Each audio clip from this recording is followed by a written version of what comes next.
golden girl, and only I can save Argonia. I will battle Dragon Queen and her evil army. Wild One, Voltura, Moth Lady, and Ogra. Fighting beside me are Sapphire, Ruby, Onyx, Jade, and Prince Krona. And no matter what dark magic Dragon Queen conjures, I will not surrender, because I am Golden Girl, guardian of the Gemstones. Okay, so we covered the good girls on Golden Girl's side, and now we need to look at the Dragon Queen and her henchwomen. Sounds good, right? So the Dragon Queen, I have her on her horse here. This is Shadow that she rides. And she has a samurai sword that we have with the collection and has recently been misplaced. So I have it in the photos, I think, but not here to show you at this moment. I gotta go dig through things and try to figure out where it got put while we were unpacking. But I was also going to point out that I had these little accessory pieces. You can see there's kind of like a little gap there, and honestly it looked more like maybe a Barbie item to me, and I had no idea what these were. And time had passed from when we got these to when I actually started cleaning them to when I was putting accessories together, and things have been moved around, and I didn't remember that we actually got these at the same time that we got the Golden Girl and the Princess of Power lot. And so I didn't put it together. But recently on Instagram, Spike the Mighty Dragon posted, I think, the Olympia horse with gold ones of these on, and it dawned on me, oh my gosh, that's where they go. So they just clip on to, they're kind of tricky to get on. There they go. Clip on to her hoof, and then there's one for each of them that she can wear. And with all the accessories that I put on ponies all the time with My Little Pony, I'm shocked I didn't realize that's the case, but I didn't. So a little bit about Dragon Queen. She is living now on the Storm Isle because she has been banished from Argonia, and she practices dark magic and yields a samurai sword, like I said, that we just misplaced recently. She again has this unique headpiece that she wears. And if I take her off of Shadow here, he's got a very nice saddle. I did notice when I was researching this that he actually had like a pink blanket that went underneath this, I think. And so that's missing. And he's not a unicorn, I don't think, but he's got like, I guess he's just got a good headgear that he could ram you and do some damage. Also with this one, he has eyes that light up, and this gem on his head can light up, but I haven't been able to get him to work. So the battery goes in his belly, and then that is supposed to be a play feature option that is there, but like I said, I haven't got working yet.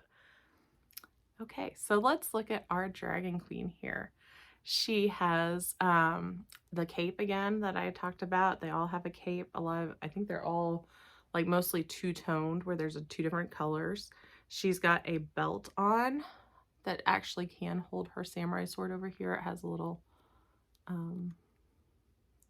well, it's kind of in the back there. I don't know if you can see it. Right there. Okay. So where her sword could go. Her hair was fairly simple, but let's look at a before real quick. Since you haven't seen her what she started out like, let's look at a couple of those photos. Again, that wild hair, kind of a crazy smell. Hair was stiff and matted, and they were all just kind of a mess. But overall, she's cleaned up very nice, in my opinion. And on these capes, let me show you again, now that we're back to her, showing her body armor there. One thing with the capes that I found was that probably with whatever they were exposed to liquid-wise that made their hair so stiff and made them smell, these latches on their capes are actually the metal clasps that's metal on both sides, and they corroded over time. So a couple of them I was able to get apart. One for Moth Lady was like completely corroded together that I was going to break it if I tried to get it apart. I considered using something like soda. Like Coke is super acidic and actually can be used to remove battery acid from your car and other things. But I didn't want to mess up the fabric in the process. So that's why I'm not really taking her coat or her cape back off of her.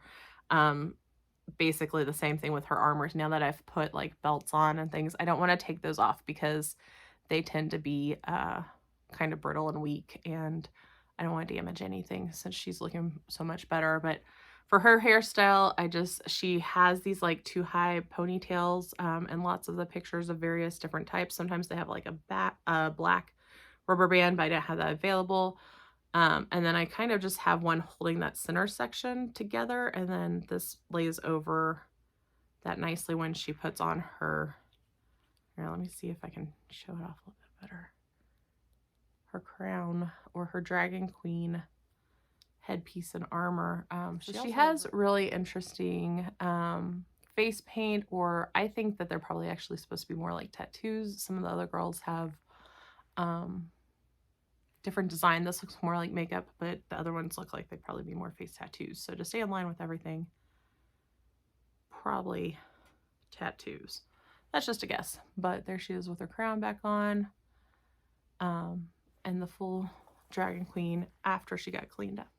So one other item that we had that went with Shadow that came with this collection is her brush. So there is this, it kind of has wings on it, and then you could hold it from the top and brush her tail or her mane. So it was a little bit different than the other figures' combs, but I thought that was an interesting thing to share too.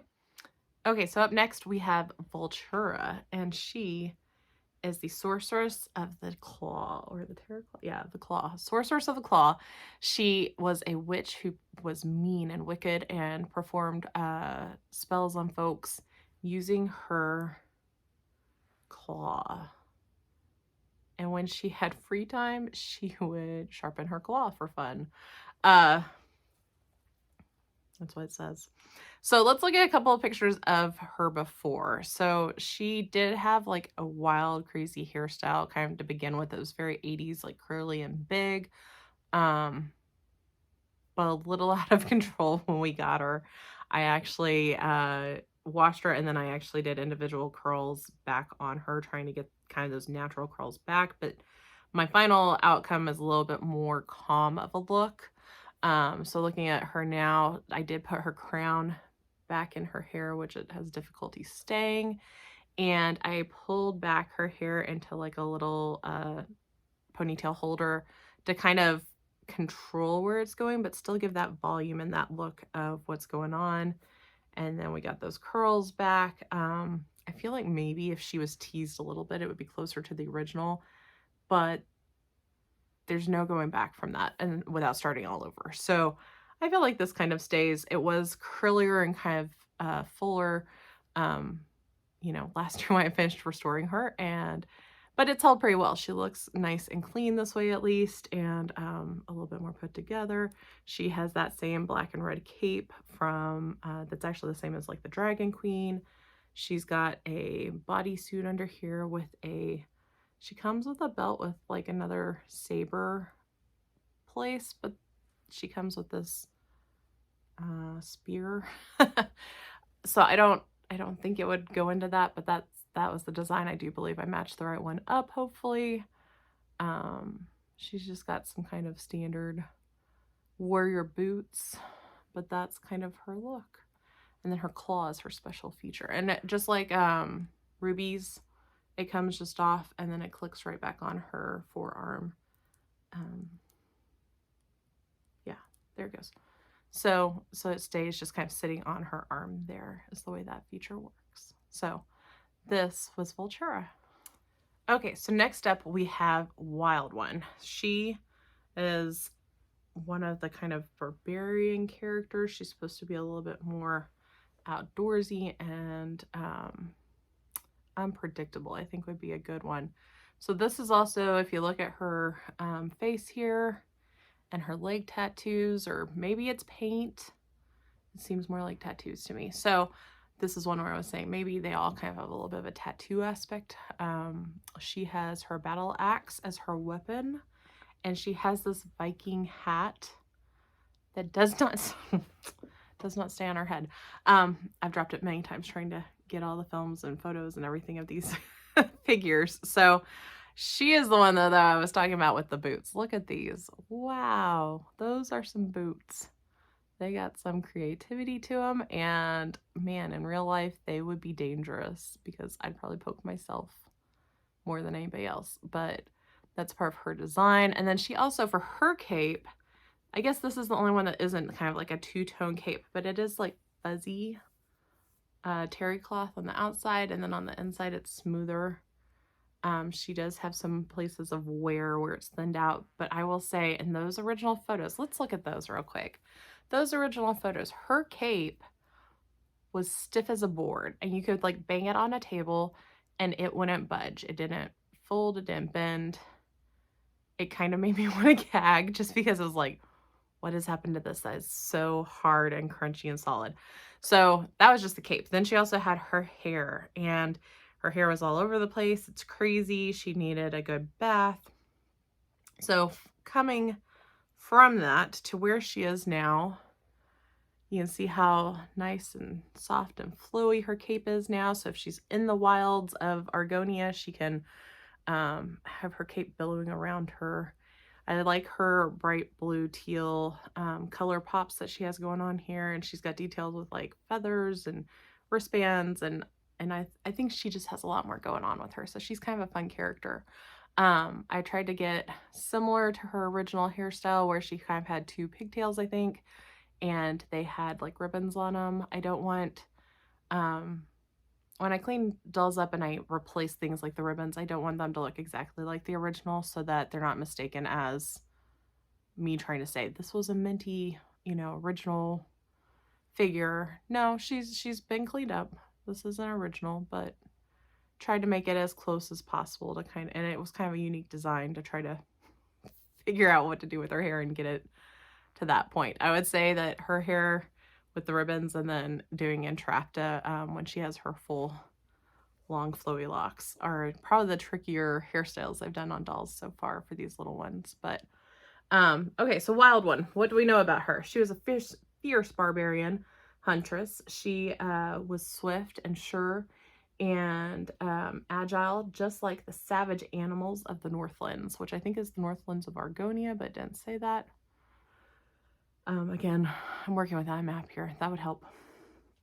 She has a lot of outdoor knowledge and knows about the wilderness, knows about animals, can survive on her own if needed, and then also has the ability to get the animals to kind of cooperate with her so that she can attack the guardians with all of her knowledge and strength and ability. So that's Wild One. We'll check. This is our last girl that went along with the Dragon Queen and her evil followers. As far as the girl, we do have the gentleman that helped them out also here in a second. But so this is Moth Lady. She's another unique character. I feel like she was more creative of a design. She had a trident, and then she was considered the winged witch of the night. So her backstory says that she was born in or from a cocoon and then used the fibers of the cocoon to weave her wings that gave her magical powers and allowed her also to fly. And the design of the wings kind of get lost, but it's kind of cool. They come down, you can see them down here, and they're like a hard plastic. She does have this intricate cape that's a little bit different. That is kind of nice that you can see kind of that flap of the legs and the wings, and it wraps around her kind of to give you that wing-like feel also. Now, she is one that the clasp is on there, and I wasn't even able to take it off when I cleaned her, so I had to wash her with her cape on, which isn't usually what I would do. I would separate those two. But because of the design of the wings on the back and then the cape and the folds and it just didn't come off, and I don't want to break it in the process, so I left it on. She does have a little belt. Again, it has a holster for like a sword to go in, but I don't think the trident's gonna work. She did have another headdress. Hers is kind of interesting. It goes along with that moth theme. Again, there's some of that face paint or tattoo, and then some interesting eye makeup also, eye design. She's got two-tone hair, which you can see here is the after. So let's look at the before. She had that wild, crazy hair that's stiff as a board. I did clean her cape. There are some places where it's showing wear, but just be able to clean it up. Just cleaning up her body, and now coming back to her, the clean version, you can see her cocoon or her butterfly kind of moth body in the center. But cleaning this whole section and be able to get the legs clean. Her cape still has that nice metallic. There is some, you can kind of see there's some places of wear, but it's overall from before to after, she's come out very nice. I'm happy with her. And this is Moth Lady. Okay, so our last character that we're going to look at that went along with this toy line that was released as one of the figures that went with either side was Ogre, and he was the skull-masked barbarian warlord. That's kind of a mouthful. So looking at him, he's got this tough guy look. In a lot of ways, he actually kind of reminds me of Bo. He does have this very intricate mask that changes the feel of looking like Bo from Princess of Power to all of a sudden being a little bit darker, although he does have, like, look at those eyebrows. And he's got a full beard there, and then he's got these long flowy locks. So with his mask on, he does look kind of menacing. He's got the chest plate. I think that reminds me of Bo because he's got that, you know, like big muscly body similar to a lot of the He-Man figures. And then he's got his chest plate, he's got his loincloth and his armbands. And then he's carrying like a spear, not quite a trident, I don't know, weapon thing that he can carry around. I don't think he had a removable belt. If he did, it didn't come with the things that we got. And then he's missing his shield. And you can kind of see on the cape, again, this two-tone cape. One side's black and the other side's gold. Some of that metallic-y gold's kind of wearing off. But overall, he's looking pretty good. Let's look at the before and see what that looked like for Ogre.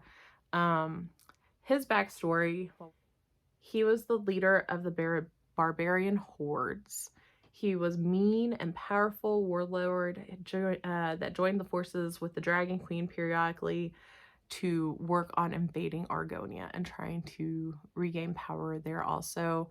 He is the arch nemesis of Prince Chroma from Golden Girl's side of the story, and he comes in and helps out periodically. It sounds like maybe he was supposed to be more involved in the storyline with the Dragon Queen than Prince Chroma was for Golden Girl, but that's just kind of from what I've read and what I've inferred. So he had his own forces. He moved to Storm Isle, set up camp with the Dragon Queen, and they worked together, and that's how his story comes in. Okay, so one more thing that I wanted to share was that I found some commercials that actually went with the Golden Girl toy line originally. I'm trying to market it, so let's watch those two real quick just so you can kind of see what else was out there for Golden Girl and how they promoted these figures and toys. Okay, so before we wrap things up, I wanted to share two commercials that I found. These were for marketing Golden Girl and the whole Guardians of the Gemstone toy line. So let's look at those real quick. Someday I'm going to be an acrobat. I'm going to be in the Olympics. I'm going to be Golden Girl. Golden Girl.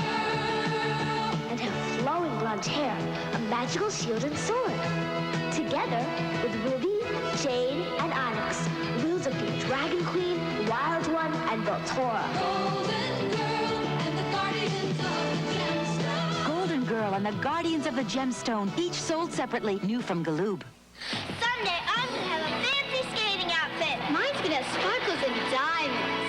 I'm gonna be Golden Girl. Golden Girl. And I'll have prettier clothes than anyone. Clothes to wear in the woods of Argonia. Gowns for our victory celebration. Dresses for the palace ball. Golden Girl and the Guardians of the Gemstones. Golden Girl, dolls and fashions, each sold separately, new from Galoob.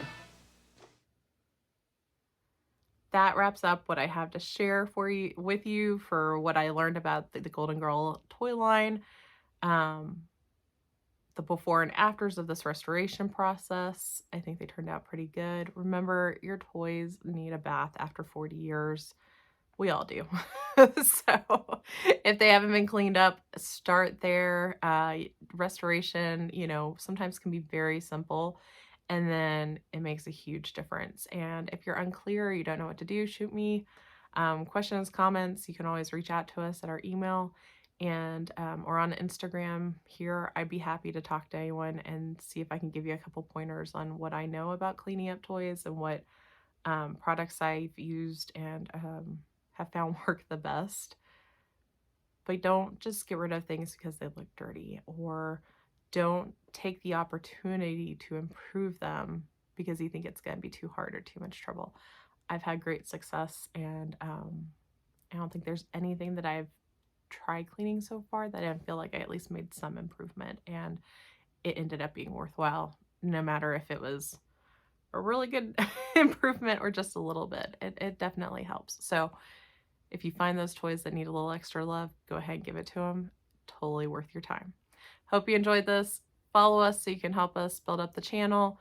I'll keep sharing toy hunting, restoration, our toy collection, things that we're doing, and I'm about to start sharing the move. So what does it look like to pick up and move a whole house full of toys?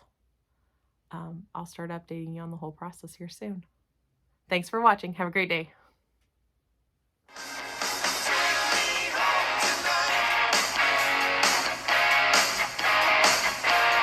Oh, where is your trident? Your trident, your trident. Why won't you just hold it? There you go. You're making this go slow. Where's your hippie thing? Okay, let's fix your crown. It never stays on your head. Okay. Will that work? I think so. Okay.